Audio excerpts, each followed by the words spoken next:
Bugün biz hal-hazırda evin tek oğul övladı olan Şirəliyev Kənan Telmanoğlu'nun evindəyik.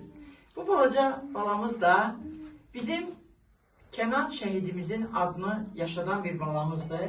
Allah anamıza, atamıza səbir versin.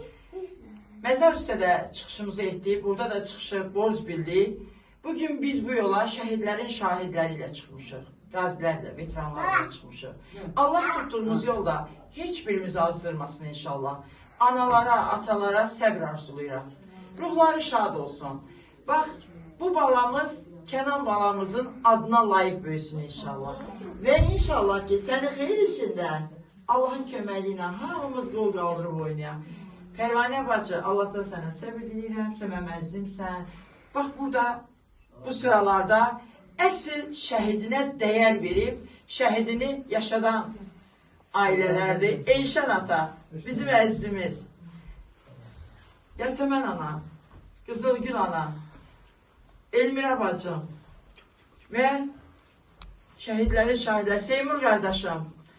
Mən bu yola çıxanda bəlkə də tək çıxdım, amma bugün özümə qardaşlar qazandım, bacılar, analar qazandım.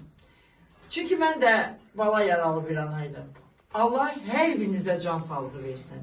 Allah sizlərə can sağlığı versin ki, siz evladlarınızın yaşada biləsiniz. Ona görə möhkəm olmaq lazımdır. Pərvanə bacı, yaxşı ki varsınız, güclü olmaq lazımdır. Sizi bütün elə bu oğullar tanıtdı. Zamanla deyirdilər ki, Telma, oğlun Kənan gəlir. Amma indi deyirlər ki, hara gedirsən git, deyirlər Kənanın atası Telman gəlir. Ona görə o adı müqəddəs qoruyub saxlamaq lazımdır. Allah hər birinizə səbir versin. Kimin nə sözü varsa bir kəlmə. Allah razı olsun, sağ olun. Allah kömək olsun.